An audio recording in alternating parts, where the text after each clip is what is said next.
Me ujrat e kristalt, ishujt e vegjël dhe rërën e bardh, Ksamilit nuk i mungon asgjë për të qenë një nga destinacionet më të preferuar në Shqipëri këto ditë pranverore. Vizitorët vendas dhe të huaj kanë mbritur tashmë për të shijuar ditët me diell dhe bukurinë unike të kësaj zone bregdetare, dhe pse jo, edhe për të shijuar plazhin.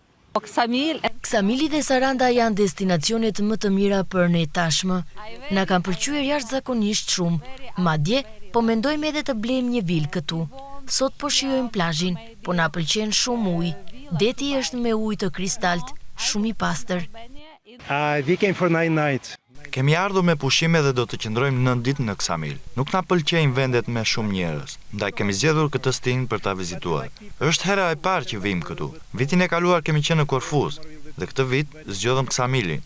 Disa miq na sugjeruan të vinim këtu me traget dhe të vizitonim Ksamilin ose Sarandën. Shqipëria na është dukur më europiane, me ujë të pastër dhe përgjithsisht shumë më e mirë. Njerëzit janë miqësorë dhe të sjellshëm. Po e shijojmë. To cross this channel. Turizmi mbetet burimi kryesor i të ardhurave për zonën e Ksamilit dhe një zhvillim i qëndrueshëm turistik është elbësor për ekonominë vendase. Në këtë fillim pranvere Ksamili jo vetëm që duket si një destinacion veror, por edhe dëshmon se turizmi shqiptar ka potencial të zgjerojë sezonin përtej muajve klasik të verës.